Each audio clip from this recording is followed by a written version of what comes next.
시간이 되었습니다. 마음을 정돈하시고 조용히 묵상기도 드리심으로 사순절 넷째 주일 주일 예배 하나님 앞에 드리겠습니다. 함께 기도합니다.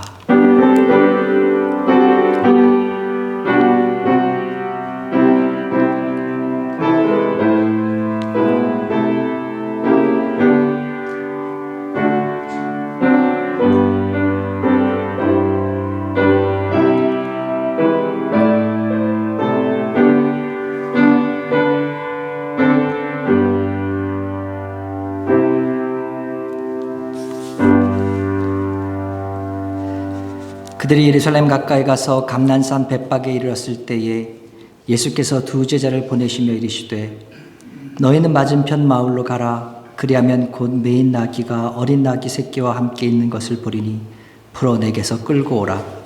만일 누가 무슨 일을 하거든 주가 쓰시겠다 하라. 그리하면 즉시 보내리라 하시니 이는 선지자를 통하여 하신 말씀을 이루려 하심이라. 일러스되 시온 딸에게 이르기를 내 왕이 내게 임하시니 그는 겸손하여 낙이 곧 멍에 매는 짐승의 새끼를 탔도다 하라 하였느니라. 아멘. 하나님 아버지 감사합니다. 주님께서 우리를 사랑하여 주셔서 오늘 자리에 불러주시고 예배드릴 수 있는 환경과 여건 모든 것을 허락하여 주시니 감사합니다.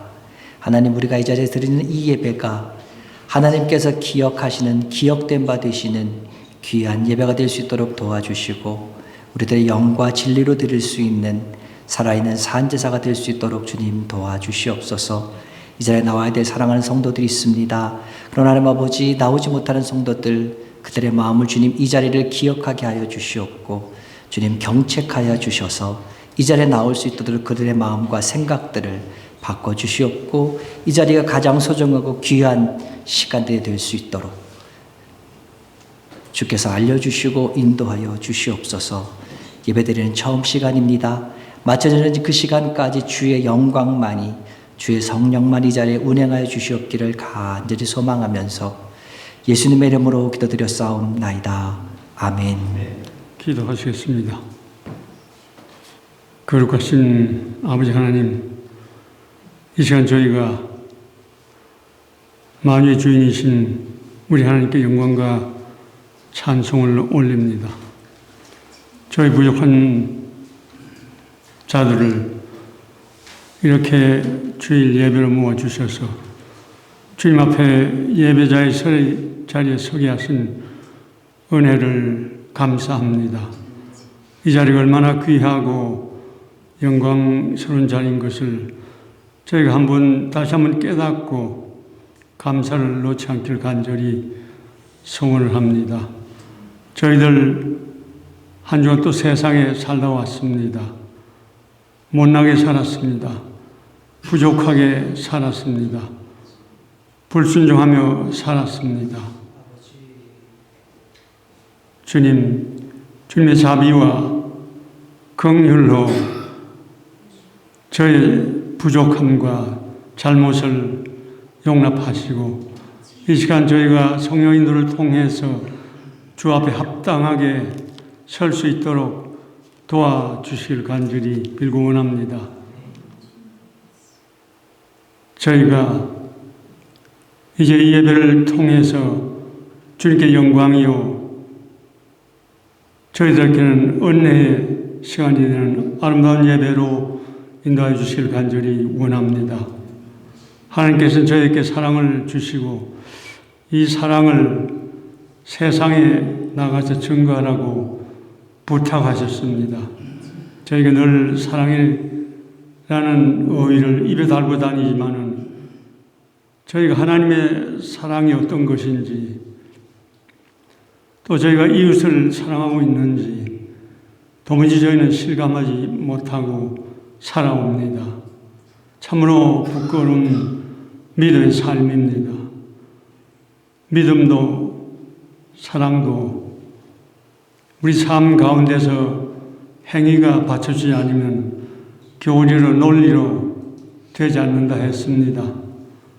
저희가 좀 손해보는 삶을 살고 밑진 장사도 하고 윗자리보다는 아랫자리를 기꺼이 선택에 앉을 수 있고 다소 희생도 하는 사랑의 모습으로 살아갈 때에 엄청난 하나님의 사랑이 저희 앞에 현실로 다가오니까 생각이 듭니다.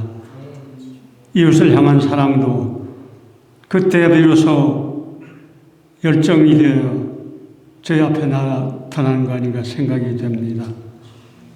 주님, 저희 참 부족한 인생들 세상만 열심히 보면서 달려왔습니다. 이제는 잠시 멈추고 하나님의 생각과 뜻과 마음을 읽어야 될 때가 아닌가 싶습니다. 인생이 길다 하지만 시간은 빨리 흐릅니다. 이제는 주님을 향하여 달려갈 때가 아닌가 생각을 해봅니다. 주님, 특별히 우리 로고서 가족을 통해서 우리 주 하나님의 사랑과 예수 그리스도의 복음이 온 세상에 전거되는 그런 귀한 일이 일어날 수 있도록 인도하시고 축복하여 주시옵소서. 지금 병석에서 어렵게 투영하고 있는 우리 유성길 장로님 주님 기억하시고 병상에 함께하여 주시어서 그가 하루속히 쾌차하고 아픈 여러 부분이 주님께서 손으로 만져주시고 회복시켜 주셔서 그가 주님 전에 다시 나와 찬양 예배하고 아멘을 외칠 수 있도록 축복하시기를 간절히 원합니다. 우리 목사님 가정 주님 믿고 열심히 달려오고 있습니다. 주님 도와주시옵소서. 이 교회를 어루만져 주시고 목사님 외롭지 않게 도와주시기를 원합니다.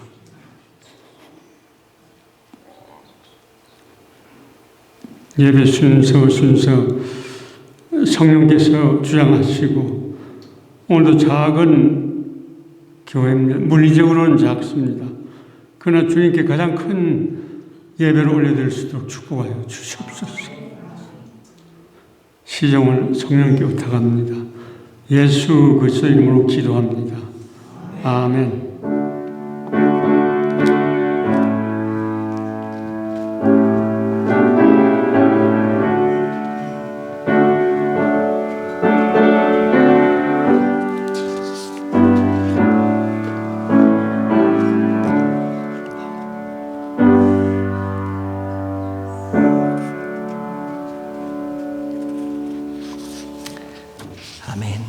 할렐루야. 지난 한 주간 동안 평안하셨습니까?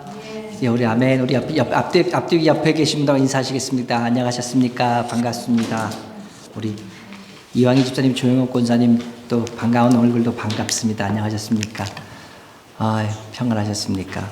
우리 옆에 돌아보셨을 때 옆에 누가 계신 게 보이십니까? 옆에 돌아보셔서 누가 계신 게 지금 보이시지 않으십니까? 우리 장로님께서 기도하신 그대로 우리 저거에 한두 사람이 모인 곳에 나도 거기 함께 있다고 하신 그 예수님이 옆에 집에 같이 계신 줄 믿습니다. 우리 함께 예수님과 함께 예배드리고 있습니다. 우리 행복한 마음으로, 기쁜 마음으로 함께 예배드리기 바랍니다. 우리 장로님 기도하시는데 적은 무리가 모였지만 가장 큰 예배를 올려드릴 수 있게 해달라고 기도할 때 저희 정말 감동이 참 큰 은혜가 되었습니다. 우리 그런 예배를 올려드릴 수 있기를 간절히 소원합니다. 우리 한국 방문 중이신 집사님, 권사님 계십니다. 기회에 기도해 주시고 유승일 장로님 계속 투병 중에 계시지만 밝은 얼굴로 여러분들 계속 안부 전하고 계십니다. 위에서 계속 같이 기도해 주시기 바랍니다.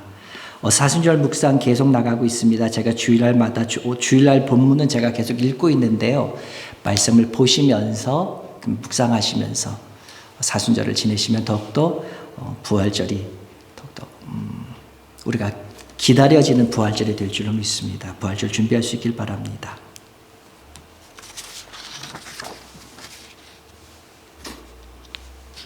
하나님 말씀 보겠습니다. 하나님 말씀은요, 신약성경 고린도전서 2장 6절에서 9절에 있는 말씀입니다. 제가 갖고 있는 성경책으로는 264쪽에 있습니다. 고린도전서 2장 6절에서 9절에 있는 말씀입니다.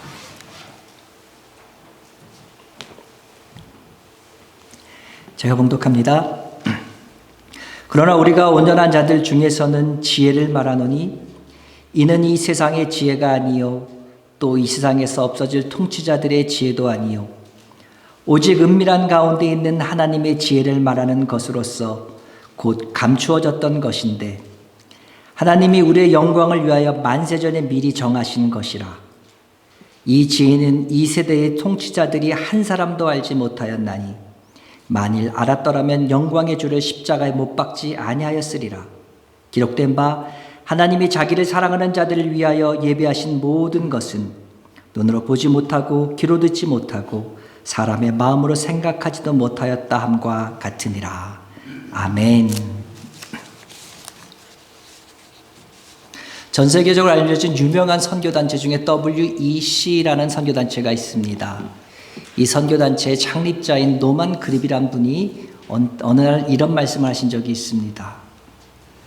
나의 장인이신 스터드 목사님이 아프리카에서 복음을 전파하실 때에 사람들은 우리 장인 목사님에 대해서 저분은 진짜로 주님을 알고 그래서 복음을 전파하는 분이거나 혹은 사탄에 사로잡혀 있는 사람 중에 하나일 거야 라고 장인을 평가했습니다 라고 얘기했습니다.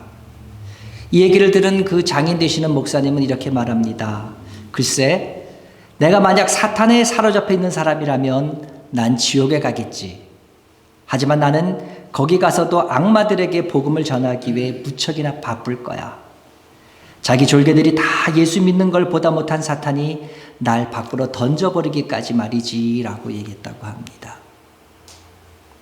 이런 스터드 목사님 같은 분을 가르쳐서 히브리서 11장 38절은 말합니다. 이런 사람은 세상이 감당하지 못하느니라 말합니다.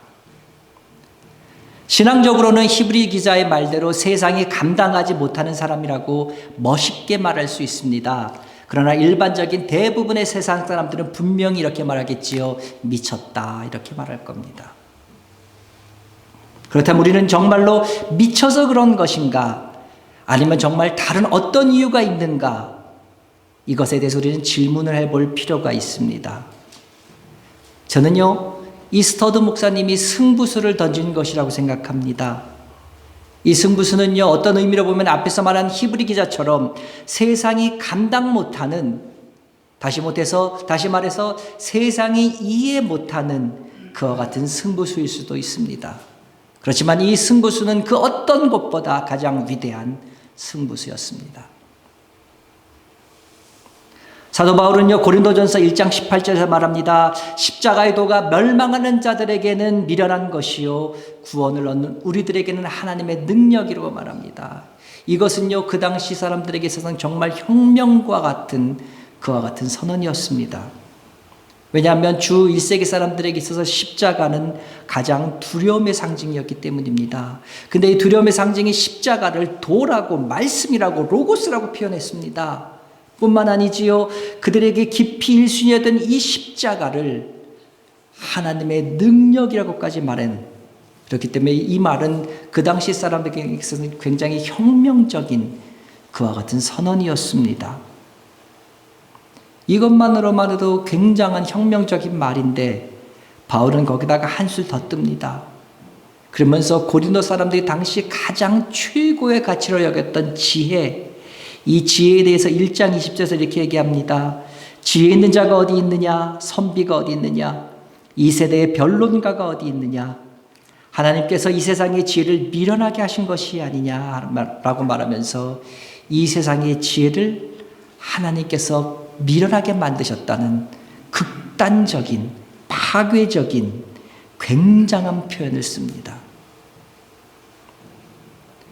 1장에서 이렇게 과격하고 극단적인 표현을 썼던 사도 바울이 2장으로 넘어오면서 오늘 본문에서는요, 갑자기 지혜를 인정하는 것 같은 그런 묘한 말을 하기 시작합니다. 6절입니다. 그러나 우리가 온전한 자들 중에서 지혜를 말하노니, 온전한 자들 가운데 지혜를 말한다. 하나님께서 세상의 지혜를 미련한 것으로 만들었다고 1장에서는 얘기했는데요. 갑자기 온전한 자들 가운데 지혜를 말하니 하면서 이 지혜에 대해서 설명합니다. 이 지혜는 세상의 지혜가 아니요, 또 이 세상에서 없어질 통치자들의 지혜도 아니요. 왜 갑자기 사도 바울의 기조가, 왜 갑자기 사도 바울의 말이 바뀌고 있습니까? 이 말씀은 과연 어떤 의미입니까? 여기서 말하고 있는 세상의 지혜란 당시에 유행했던 사람들의 사고방식 아니면 가치관 혹은 학문적인 흐름을 말한다면 통치자들의 지혜란 세상 가운데 성공하게 하는 어떤 세상적인 그런 지혜, 이와 같은 지혜를 말하는 겁니다. 그런데 신앙적인 지혜는 이런 것들과는 전혀 상관이 없습니다. 신앙 안에서 참된 지혜를 구하고 신앙 안에서 지혜로워진다는 것은요, 세상 것과는 전혀 상관없다는 것을 먼저 받아들이고 이해하면서 우리는 이 말씀을 읽어가야 됩니다. 그렇지 않다면요, 이 지혜가 무엇인지 우리는 찾을 수조차 없습니다. 오늘 말씀 보면 여기 온전한이란 말 가운데 보면요, 옆에 작은 번호가 붙어 있는 것을 성경책을 갖고 있으면 아실 수 있을 겁니다. 이 온전한 옆에 작은 번호가 붙어 있습니다. 그리고 그 밑에 각주를 보시면요, 혹 장성한 이런 말이 되어 있습니다. 이 말은 어떤 말이냐면요, 성경 사본이 여러 개가 있습니다. 근데 어떤 사본에는 온전한이라고 쓰였고요, 어떤 사본에는 장성한으로 쓰였다는 말입니다. 근데 온전한이라고 쓰인 사본이 압도적으로 많다면 그냥 온전하라고 쓰겠는데, 이것이 무시할 수는 없을 정도의 숫자의 사본이 장성한으로 쓰여 있기 때문에 할 수 없이 온전한이라는 사본이 조금 더 많기 때문에 온전한을 본문으로 쓰고 각주를 달아서 밑에 장성한이라고 각주를 달아놓은 거지요. 그렇기 때문에 이것은요, 온전한 자, 장성한 자, 이렇게 어떤 말로 써도 별 문제가 없다는 말입니다. 온전한 자는요, 곧 장성한 자란 말이지요. 우리가 처음 복음을 듣습니다. 그리고 복음을 받아들이죠. 그리고 복음에 대해서 이해하게 될 때, 그러니까 사도 바울의 표현대로 말하면 복음의 초보라고 말할 수 있습니다. 근데 그것은 시작에 불과합니다. 우리는 계속 장성해 나가면서 계속 온전해져 가면서 계속해서 점점 더 깊고 풍성한 하나님의 지혜를 발견하고 배워가야 되며, 마침내는 우리의 골은요, 그 지혜를 우리의 지혜로 삼아야 하는 것, 그까지 가야 된다는 말이죠. 그러면 여기서 말하는 하나님의 지혜는 어떤 것입니까? 7절에서 말합니다. 오직 은밀한 가운데 있는 하나님의 지혜를 말하는 것으로서 곧 감추어졌던 것인데 하나님이 우리의 영광을 위하여 만세전에 미리 정하신 것이라. 사도 바울은요, 사람들의 지혜, 사람들의 이성, 사람들의 생각을 가지고 알아낼 수 있는 것이라면 그것은 참된 지혜가 아니다. 1절에서 말하는 어떤 지혜입니까? 미련한 지혜라고 말하고 있습니다. 그것은 참된 지혜가 아니다. 참된 지혜는 뭐냐? 창세전에 이미 미리 정해져 있었지만 하나님께서 꽁꽁 감춰 놓으신 것이 있다. 그것이 참된 지혜다. 당연하지요. 하나님께서 꽁꽁 감춰 놓으신 하나님의 지혜인데 하나님보다 더 지혜로운 분이 있으십니까? 하나님의 지혜보다 더 큰 지혜가 있습니까? 진짜 지혜이신 하나님께서 하셨으니까 그것이 진짜 지혜, 최고 지혜일 수밖에 없습니다. 근데 이 지혜는 너무나 탁월하고 너무나 깊은 지혜였기 때문에 사람들은 물론 사탄이나 심지어 천사들까지도 알 수 없는, 전혀 깨닫지 못한 지혜였습니다. 그러니까요, 어떻게 될 수밖에 없습니까? 감추어질 수밖에 없지요. 깨닫지 못하니까. 계속 감추어져 왔다는 거예요. 언제까지요? 하나님께서 그 감추신 것을 여실 때까지. 하나님께서 드러내실 때까지. 근데 바울은요, 하나님의 그 지혜가 우리의 영광을 위한 것이라고 말합니다. 사람들은요, 자기가 생각하는 그 지혜를 얻기 위해서, 또한 내 자신의 지혜를 드러내려고 하는 이유가 스스로를 영광스럽게 하기 위해서 혹은 자기를 드러내기 위해서 이와 같은 지혜를 얻기를 원하고 말하기를 원합니다. 근데 사도 바울은 우리가 진짜로 영광스러워지기를 원한다면 이 하나님의 지혜를 알아야 되고 또 받아들여야 한다 말합니다. 자, 계속해서 하나님의 지혜에서 얘기를 하고 있는데 이 하나님의 지혜가 무엇인지 분명하게 아직까지 나타나지 않습니다. 굉장한 것은 분명해요. 대단한 것은 분명해요. 창세로부터 하나님께서 꽁꽁 감춰두신 깊은 깊고 넓은 지혜인 것은 분명해요. 근데 이 지혜가 과연 뭐냐는 거지요. 8절, 9절에 드디어 그 지혜가 분명히 나옵니다. 8절입니다. 이 지혜는 이 세대의 통치자들이 한 사람도 알지 못하였나니 만일 알았더라면 영광의 주를 십자가에 못 박지 아니하였으리라. 기록된 바 하나님이 자기를 사랑하는 자들을 위하여 예비하신 모든 것은 눈으로 보지 못하고 귀로 듣지 못하고 사람의 마음으로 생각하지도 못하였다함과 같으니라. 숨겨져 있는 것처럼 보였지만 분명히 있었던 하나님의 그 놀라운 지혜, 이 세대의 통치자들마저도 알 수 없었던 그 지혜는 바로 무엇이었습니까? 십자가에 달려 돌아가신 예수 그리스도셨습니다. 하나님이 지으셨던 십자가에 달린 예수 그리스도, 이사야서에 나와 있던 예언처럼 일반적인 사람의 눈으로도 보지도 못하고 귀로도 듣지도 못하고 마음으로 생각조차 할 수 없는 그런 것이었습니다.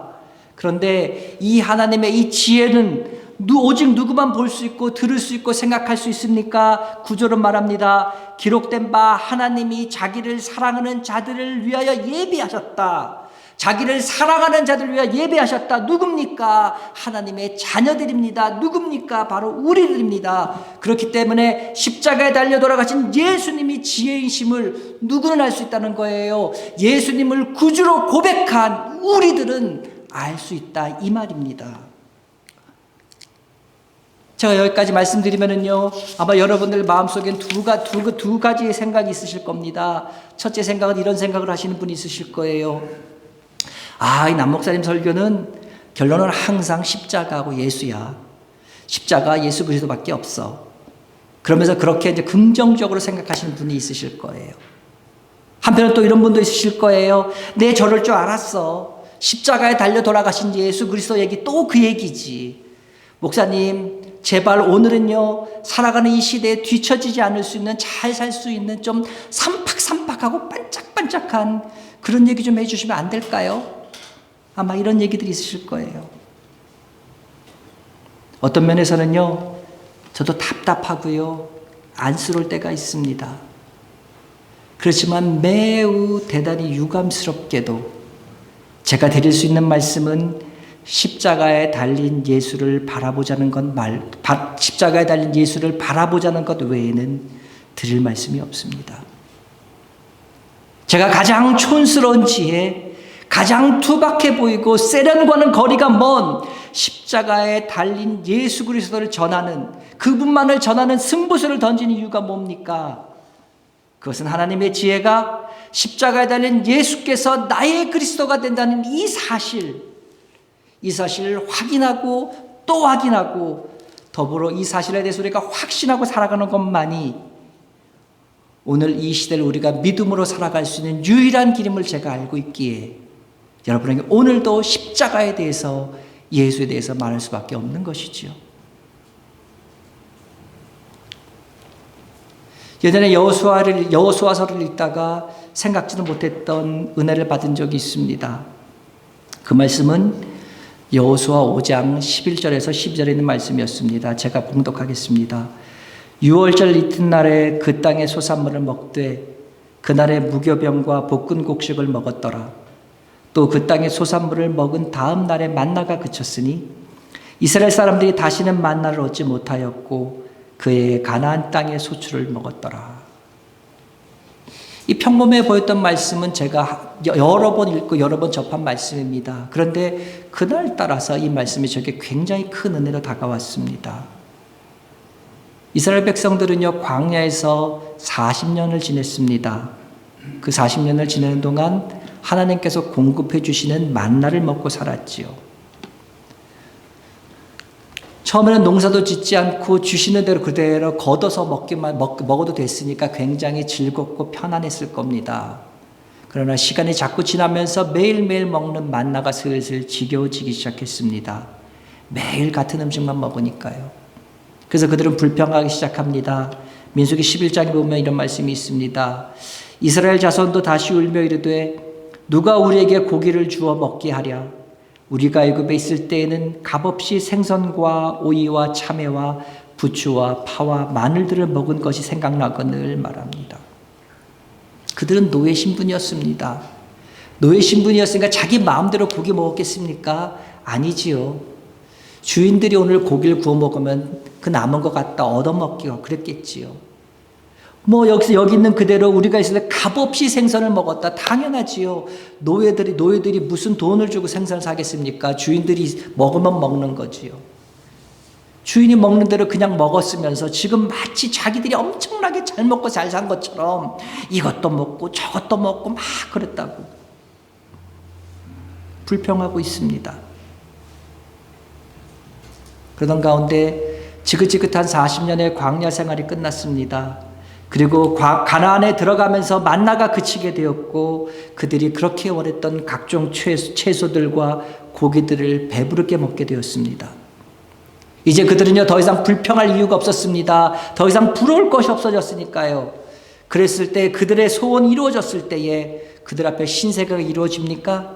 그토록 원했던 유토피아가 그들 앞에 활짝 열리게 됩니까? 아니요. 천만의 말씀이요. 상황은 반대로 전개되기 시작합니다. 하나님께서는요 그들에게 젖과 꿀이 흐르는 땅을 점령하여서 하나님께서 기뻐하신 나라를 그곳에 세우는 것이었습니다. 근데 이스라엘 백성들은 어떻게 합니까?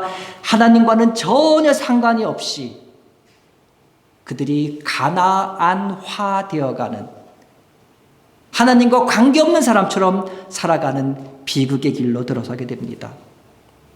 그러면서 그들의 삶들은요 마치 하나님을 없는 부처럼 여기면서 자기 눈에 옳은 대로 사는 최악의 시기인 사사시대로 진입하게 됩니다. 이스라엘 백성들의 비극이 어디서부터 시작된 것인지 여러분 보이십니까? 그것은요 하나님만을 의지하는 삶의 모습에서 자신의 손을 의지하는 삶의 시작을 알렸던 만나의 끊어짐부터였습니다.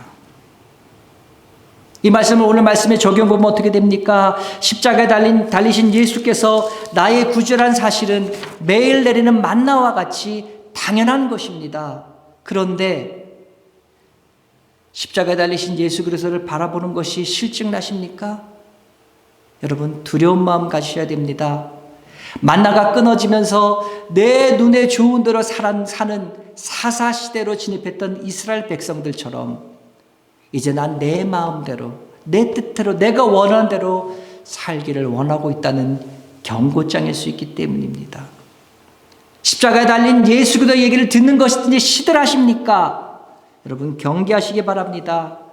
자신들도 모르는 사이에 가나안화 되어버린 이스라엘 백성처럼 나 역시 세속화의 진입로에 깊이 들어가 있는 것을 나는 모르고 있는 무감각함 속에 빠져 있는지도 모르기 때문입니다. 바울이 왜 십자가에 달린 예수 그리스도가 하나님의 지혜라고 선포하는 이 승부수를 던집니까? 그것만이 신앙의 승리자가 될 수 있는 유일한 방법이었기 때문입니다. 하나님의 지혜가 십자가에 달린 예수께서 나의 그리스도가 진다는 이 사실의 확인, 재확인과 더불어 이 사실에 대한 확신만이 오늘의 시대를 믿음으로 살아갈 수 있는 유일한 길이기 때문이었습니다. 우리는 십자가의 복음 안에서 자신을 구원한 하나님의 지혜를 보면서 또다시 우리는 배워가야 합니다. 그리고 그것 때문에 기뻐해야 됩니다. 무슨 말입니까? 십자가에 달린 예수님을 보면서 우리는 감사하며 감격하며 기뻐해야 된다는 뜻입니다. 그럴 때 우리들이 마음에 예수 그리스도의 마음을 품을 수가 있게 됩니다. 사람은요 기뻐하는 것을 사랑하게 되고요 또 그 사랑하는 것을 닮아가게 되어 있습니다. 어떤 사람이 돈을 기뻐하면요 돈을 사랑하게 되어 있고요 그래서 돈을 닮아갑니다. 어떤 사람이 권력을 기뻐하면 권력을 사랑하게 되고 권력을 닮아가게 됩니다. 그러나 돈과 권력의 공통점은요 마음도 없고 인격도 없습니다. 그래서 이 두 가지를 사랑하고 이 두 가지의 기쁨을 찾는 사람은 무정하고 비정한 사람이 되기 쉽습니다. 그러나 십자가에서 그 십자가에 달리신 예수님께서 기쁨을 찾는 사람은요 결국 십자가를 담게 되어 있고 그 십자가에 달려 돌아가신 예수님을 닮아가게 되어 있습니다. 그래서 이전보다는요, 죄에 더 민감해져서 더 빨리 회개하게 됩니다. 고난 가운데서도 소망을 잃지 않습니다. 넘어지고 또 넘어질 수 있습니다. 그러나 일어나고 또 일어날 수 있는 힘이 있습니다. 내 힘으로 이길 수 없었던 죄지만 이제는 성령으로 이길 때도 있습니다. 이기적이었던 내가 조금씩이나마 내어주는 넓은 마음을 가지기 시작합니다. 조금씩 더 지혜로운 삶을 살게 되고 점점 더 그리스도를 닮은 모습으로 영광스럽게 회복되어져 가는 모습을 우리 삶 가운데 보여주게 됩니다. 저는 요즘 특히나 이 팬데믹이 끝난 이후에 정말로 두려운 것이 하나 있습니다. 그것은요, 우리 그리스도인들이 던져야 할 승부수가 자꾸만 다른 곳으로 변질되어 가는 것을 보게 될 때, 그리고 또 다른 승부수를 가지고 이것이 정답이야, 이것이 맞는 것이야 부추기고 우기고 있는 사람들, 그와 같은 것들을 볼 때 저는 참 많이 두렵습니다. 바울이 던지기 위해서 움켜쥐고 있었던 것은요, 십자가에 달리신 예수라는 승부수였습니다. 근데 20세기 예언자라고 말하는 아이든 토저는 세상에 무릎을 꿇지 말라는 책에서 오늘날 교회를 향하여 따갑게 이렇게 말합니다. 그러나 오늘 일부 교회들은 하나님을 더 이상 필요로 하지 않는다.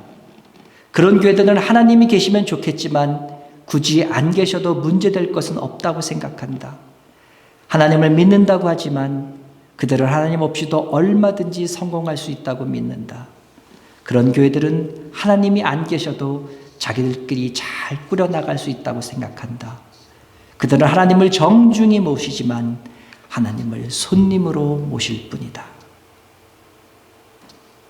십자가에 달린 예수만이 지혜임을 인정하지 않는 교회는 이렇게 변질될 수밖에 없습니다. 십자가에 달린 예수만이 하나님의 지혜임을 인정하지 않는 성도는 이렇게 변질될 수밖에 없습니다. 진짜 지혜라면요, 그 지혜를 붙들고 살 때 변질되지 않고 그 유익함이 영원히 지속되어져야만 합니다. 우리 안에 있는 지혜를 따라 사는 것, 어쩌면요, 이 땅에서 살 때 즐겁고 행복하기를 할 수 있습니다. 그러나 그것이 하나님 앞에 섰을 때 부끄러움을 당하게 한다면 그것은 결코 참된 지혜라고 할 수 없습니다. 그렇게 될 때 우리에게 남는 것은 무엇일까요? 하나님 앞에서 부끄러운 모습으로 서 있는 나 뿐만 아니라 영원한 형벌밖에 남아있는 것이 없을 겁니다. 사랑하는 여러분, 바라기는 우리들의 손에 하나님의 지혜인 십자가에 달린 예수라는 승부수를 늘 쥐고 살 수 있는 여러분 되시기 바랍니다. 그 속에는요, 우리들을 구원을 위한 지혜뿐만 아니라 우리들의 삶과 우리들의 생활들을 위한 최고의 지혜 역시 담겨져 있습니다. 십자가는 하나님의 최고의 지혜 중에 지혜입니다. 그 지혜는요, 우리가 이 세상을 살아가면서 걸을 수 있는 최선의 승부수입니다. 거기에 여러분 승부수를 거시기 바랍니다. 그것을 가지고 세상을 이기시기 바랍니다. 그것이 하나님 앞에 우리를 영광스럽게 해줄 것이며 우리들 세상 가운데서 가장 행복하고 성숙한 삶을 살아가는 그리스도인으로 만들어줄 겁니다. 바라기는 우리 로고스 교회 성도들 모두가 십자가의 지혜가 주는 이 놀라운 복을 놓치지 않는 복된 인생이 되시기를 간절히 소원합니다. 이 복을 놓치지 않는 성도 되시기를 간절히 축원합니다. 그래서 먼 훗날 하나님 앞에 섰을 때에 하나님, 내가 이것 잡고 살아왔습니다. 하나님, 내가 이것을 잡고 살아왔습니다. 자신 있게 고백할 수 있는 귀한 믿음의 성도도 되시기를 다시 한번 축원합니다. 기도하겠습니다. 하나님 아버지, 감사합니다. 세상은 참 다른 말들을 많이 합니다. 예수 믿고 살아가고 십자가만 의지하고 살아가는 것이 어리석은 것처럼 얘기합니다. 손해보는 것처럼 말합니다. 우리들 보고 바보스럽다고 말합니다. 하나님 아버지, 미련하다고 말합니다.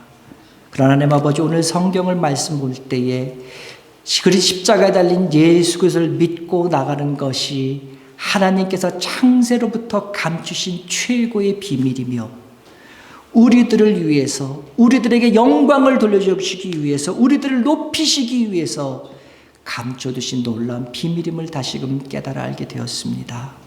오 하나님, 감사합니다. 우리가 무엇이기에 이렇게까지 사랑하시고, 우리가 무엇이기에 천사들도 모르는 이런 비밀을 우리에게 알려주시고, 그것을 통해서 하나님 우리를 영광스럽게 해주시려고 하시는지, 그 은혜를 생각할 때 너무나 감사드릴 수밖에 없음을 고백합니다. 하나님, 이 감사한 마음 가지고 세상 속에 살아나갈 때에 이제는 십자가에 달려 돌아가신 예수 그리스도만 잡고 살아갈 수 있는 우리 될 수 있도록 주여 도와주시옵소서. 이제는 십자가에 달린 예수 그리스도만 바라보고 살겠다고 결단하는 사랑하는 성도들 될 수 있도록 도와주시옵소서. 그 길이 험한 길일지라도, 그 길이 외로운 길일지라도, 그 길이 바른 길이며 그 길이 최고의 지혜 있는 길이기에 이 세상 어떤 지혜도 이길 수 없는 하나님의 지혜로 만드신 길인 줄 믿고 가는 승리하는 길이기에 믿고 따라갈 수 있는 성도들 될 수 있도록 도와주셔서 하나님 앞에 서는 그날까지 그 길을 하나님 앞에 잃지 않고 따라갈 수 있는 사랑하는 주의 자녀들 될 수 있도록 주여 인도하시고 축복하여 주시옵소서. 우리들의 마음속에, 주여 우리들의 마음속에 예수 그리스도의 십자가가 가득할 수 있도록 도와주시옵소서. 우리들의 마음속에 그리스도의 십자가가, 하나님께서 주신 그 지혜가 가득하여서 예수 믿어서 구원 얻는 것뿐만 아니라 그 방법을 통하여 이 세상을 승리하고 살아갈 수 있는 귀한 믿음의 성도들 될 수 있도록 주여 축복하여 주시옵소서. 주님, 오늘 이 자리에 나와 있는 성도들 주여 축복하여 주시옵소서. 주여 이들을 바라보시옵소서. 주여 간절한 마음으로 축복하오니 주께서 축복하여 주셔서 이 놀란 지혜를 품고 살아갈 수 있는 복된 인생들 될 수 있도록 주여 함께하여 주시옵소서. 예수님의 이름으로 기도드렸습니다. 아멘. 우리 주 예수 그리스도의 은혜와 하나님 아버지의 그 크신 사랑하심과 성령님의 감화 감동 위로 교통 역사 충만케 하시니 하나님의 지혜를 가지고 예수 그리스도의 십자가만 붙들고 나가기를 다짐하는 사랑하는 성도들 머리 위에 지금부터 시작된 일주일 동안의 삶들 순간순간들 위에 이제부터 영원토록 함께 있을지어다. 아멘.